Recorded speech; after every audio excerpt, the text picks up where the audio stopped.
Hello everybody, welcome to our next live training here in the Ambitious Women in Private Practice group. My name is Sian Burton. I am a marketing consultant and practice scaling expert.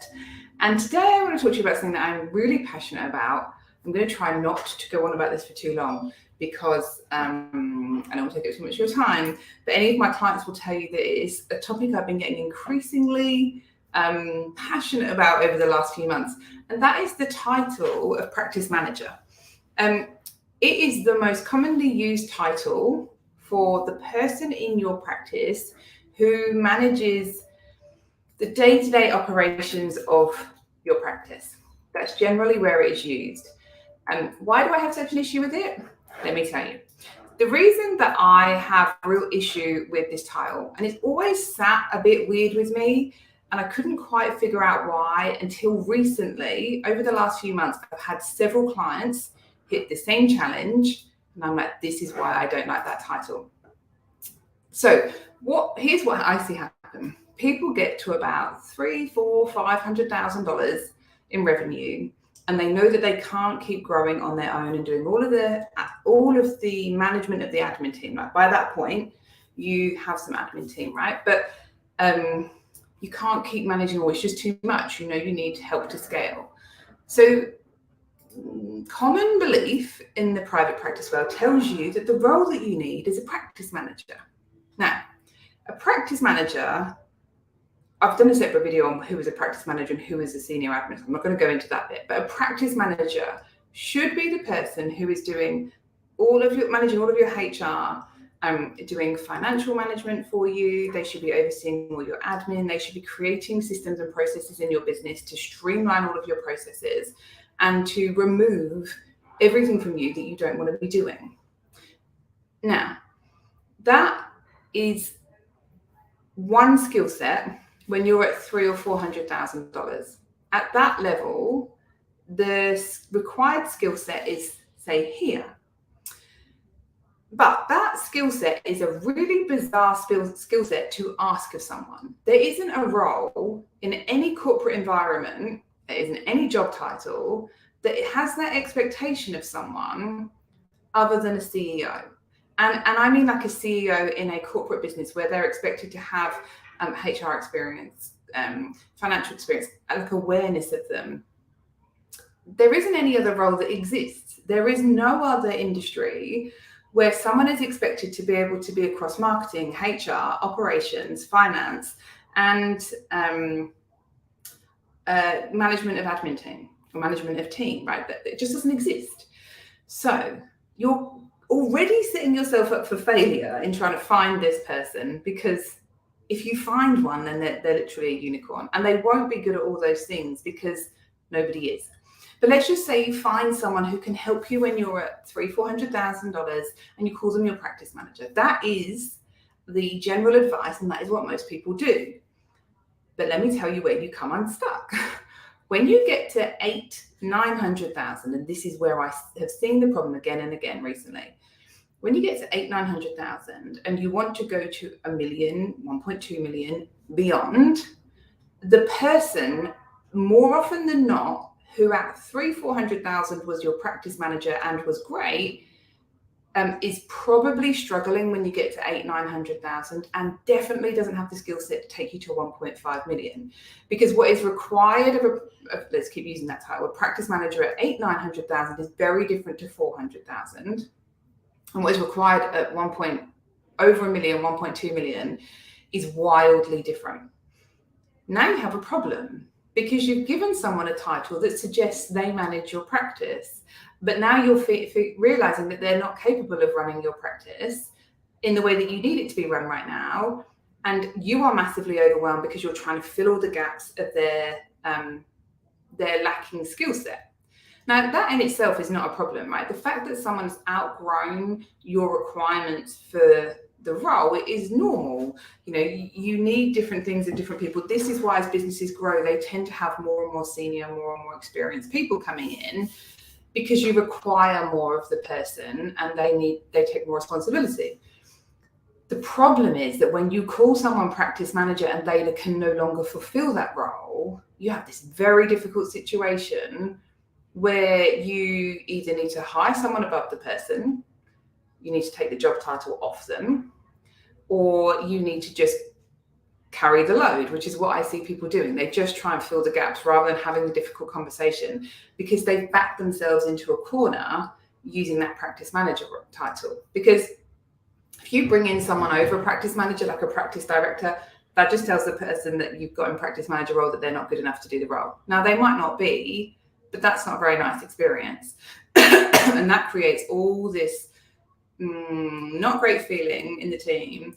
And that's why people don't make that move, because they don't want to deal with the difficult conversations and making people feel hurt and inadequate, particularly as this person has almost always been pivotal in you getting to 800,000-900,000, right? They're usually the linchpin that has got you there, but they can't get you from where you are to where you need to be.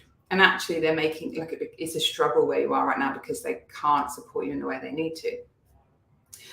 It can be quite difficult to change their title, because if you don't do that well, they know what you're doing. Like, oh, you've taken my title from me, you've given me something else because I wasn't doing a good job. So the reason I really dislike that practice manager title is because it's almost impossible to find someone who can actually do that role well in the first place. So let's not lump that whole role together and expect someone to be able to do it. But if you do find someone who is good for where you are now and can do all those things, it's highly unlikely that they are going to be able to support you to 800,000-900,000 and beyond, because they just don't have the skill set. Like someone who's going to join your business at 400,000 and be paid what you're paying them, let's say that's $40 an hour, is not going to have the knowledge and experience for a business that is going from 900 to 1 million, because they wouldn't have come to you at 400,000 if they did. And if they've worked with you since you've been at that point, yes, they've grown with your business, but they still don't have the outside knowledge and experience that you need to take you forward. And it becomes you trying to figure things out and pulling them along instead of them driving you and telling you how things should be. So don't use the title. If you've not used the title yet, do not use the title. If you've used it, I'll share with you in a minute how you can elegantly backtrack out of that. But if you haven't used the title yet, do not use it. Use instead things like operations associate, because the vast majority of that role is operations. It's around systems and processes, managing team, putting policies and procedures in place for some HR. Call it operations manager, operations associate. I would even start at associate if you're at 300,000-400,000 or below. Start with them being an operations associate. Then you have capacity to promote them if they're doing well into an operations manager role, or to bring an operations above them as you grow and expand. Now you're not taking anything from them and you're not changing their role. You're creating a new role that they have the opportunity to apply for, basically, but you also open it up to other people. Now, yes, they might be a bit put out if they don't get the new role, but if they can equally see that the person coming in is way more experienced and has different skill set to them, it's much more palatable, right? You could also use administration manager if you want someone to manage your admin team. You could use locations manager if you've got, because I've heard this with a client where they had 2 sites. They were like, oh, well, we called them a practice manager because we had 2 sites. Call them a locations manager, so they're in charge of running the locations, not the entire practice. So use different titles from outside the private practice space to title this role so that you don't back yourself into a corner. Now, if you're listening to this and you're like, oh, I backed myself into a corner 2 years ago because I used that title. Firstly, know that you were in the vast majority of people, because it is the common, go-to. Oh, you need a practice manager. And I did the same thing. You need to hire a practice manager. It's only been watching what happens when you use that title and you're scaling. I'm like, don't it, just stop using that title. If you've used it though, and you're resonating with what I'm saying, and you're like, my practice manager is not, I'm feeling really under the pump at 700,000-800,000 or 6 even, or 9, wherever it might be, somewhere in there.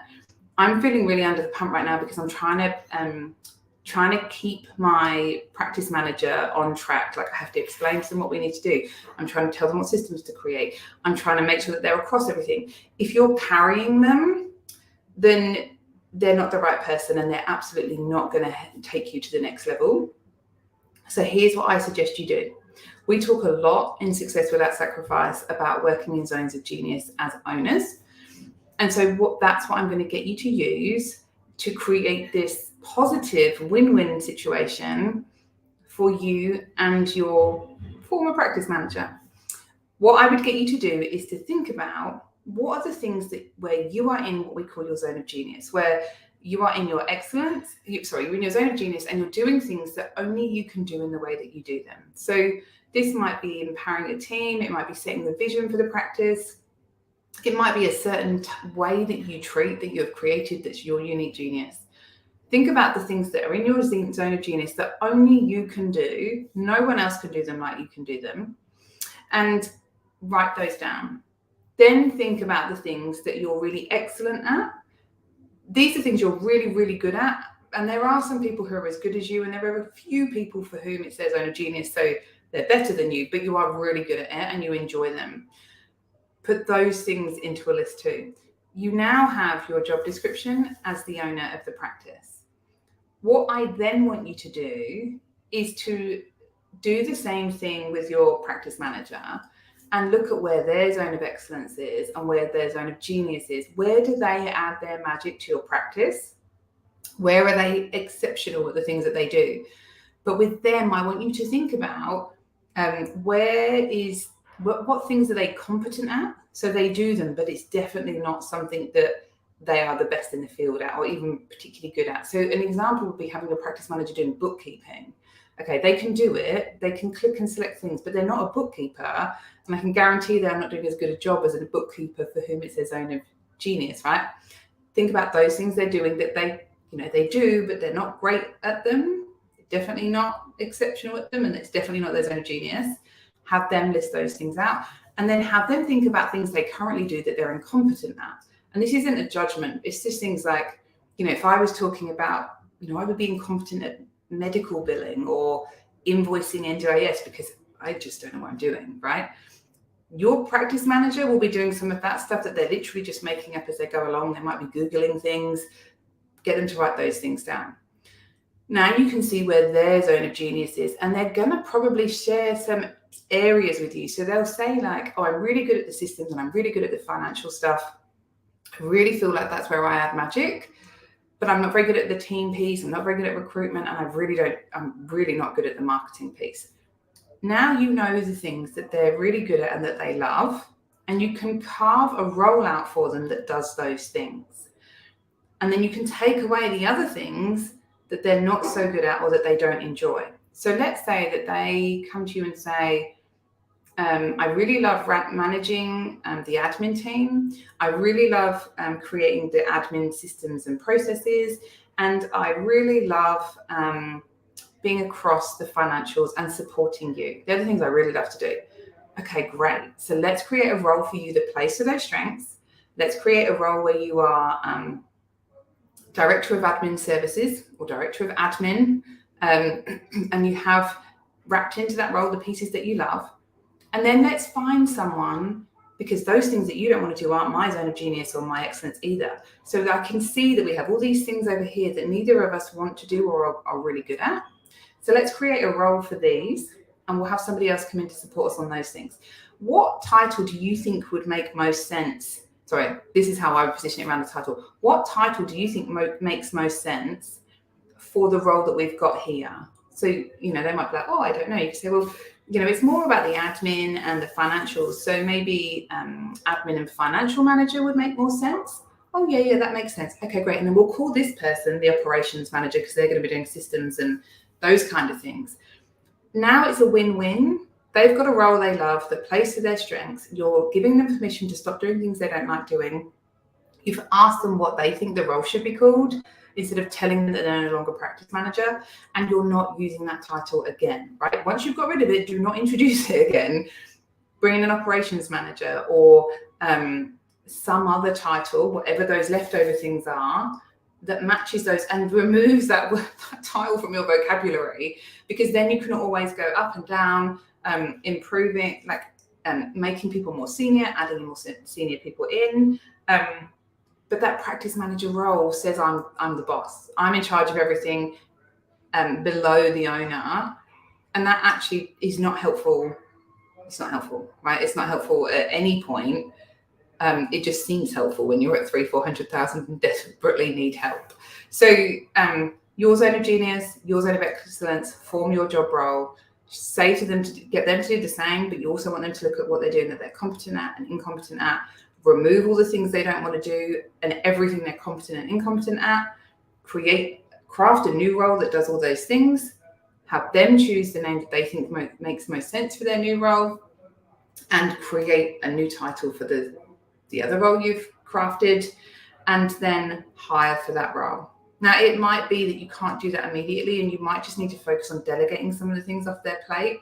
But I can guarantee you, as soon as you start to get your practice manager, as they're currently called, working in their zone of genius and not doing things that they aren't good at, and you give them permission to stop doing those things, your life will get easier and the practice will start to grow, and it will give you the revenue injection that means you can take on that role.